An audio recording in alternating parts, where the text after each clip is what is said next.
Assalamualaikum warahmatullahi wabarakatuh. Perkenalkan, nama saya Nur Karmila dengan NIM B01124123 dari Fakultas Hukum Prodi Ilmu Hukum.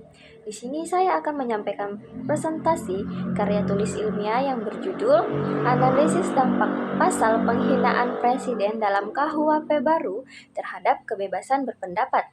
Studi komparasi negara, evaluasi pembaruan KUHP sebagai langkah dekolonisasi dan penegakan keadilan substantif. Adapun latar belakang dari karya tulis ini adalah Indonesia tengah memasuki fase baru dalam sistem hukumnya melalui Undang-Undang Nomor 1 Tahun 2023. Namun, di tengah semangat pembaruan itu, muncul kontroversi mengenai pasal 218 hingga 220 tentang penghinaan terhadap presiden dan wakil presiden.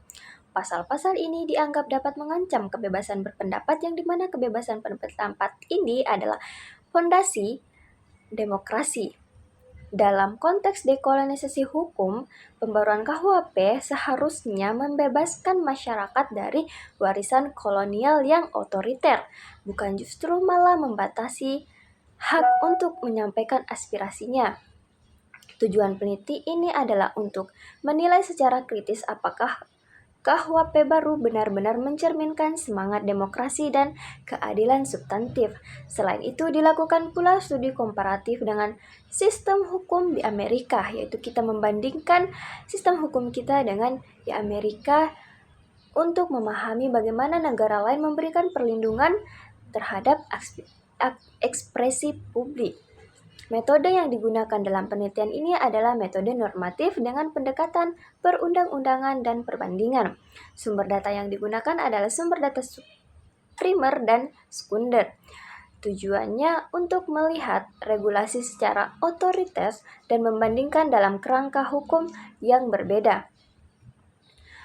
Selanjutnya kita akan memasuki ke pembahasan. Pasal 218 KUHP menetapkan pidana bagi siapa saja yang menyerang kehormatan presiden dan atau wakil presiden di muka umum. Pasal 219 memperluasnya ke dalam bentuk konten publik seperti gambar, video, ataupun media lainnya. Sementara di pasal 220 menyatakan bahwa proses hukum hanya bisa dilakukan berdasarkan aduan presiden atau wakil presiden. Kritik utama terhadap ketiga pasal ini adalah sifatnya yang multitafsir dan tidak membedakan secara sah atau secara jelas yang mana kritik yang sah dan yang mana penghinaan. Dalam praktiknya, hal ini membuka ruang kriminalisasi terhadap warga negara yang ingin menyampaikan aspirasi atau kritiknya kepada pemerintahan. Pasal-pasal ini berpotensi melanggar prinsip-prinsip dasar dalam Undang-Undang 1945, khususnya pasal 28E ayat 3 dan pasal 28F yang menjamin kebebasan berpendapat dan memperoleh informasi. Juga bertentangan dengan Undang-Undang Nomor 29 Tahun 1999 tentang hak asasi manusia, pasal 23 ayat 2 dan pasal 25. Jika dikritisi, pasal-pasal ini dapat menciptakan ketakutan masyarakat untuk menyuarakan pendapatnya secara terbuka. Indonesia menganut sistem hukum civil law yang menitik beratkan pada regulasi tertulis atau undang-undang tertulis.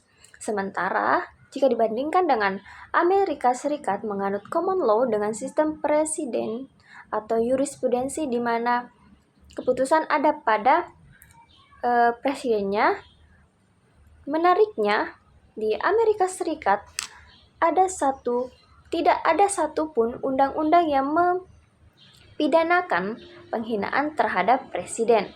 Hal ini mencerminkan bahwa kebebasan berpendapat di sana dilindungi secara lebih konkret sebagai bagian dari demokrasi substansial.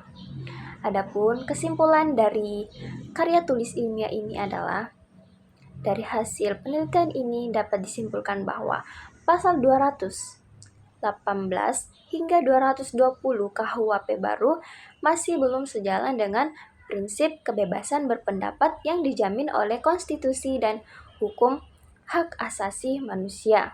Regulasi ini berisiko mengembalikan praktik otoritarianisme hukum dalam kemasan demokrasi. Saran yang dapat saya berikan adalah dilakukannya peninjauan ulang terhadap pasal-pasal tersebut secara menyeluruh. Selain itu, masyarakat sipil, media, dan kalangan akademik harus turut mengawal penerapan KUHP agar sejalan dengan adil, demokratis, dan tidak diskriminatif. Dengan begitu, pembaruan hukum benar-benar menjadi dekolonialisasi, bukan sekedar pergantian pasal. Karena apa? Kebebasan berekspresi adalah batu penjuru demokrasi.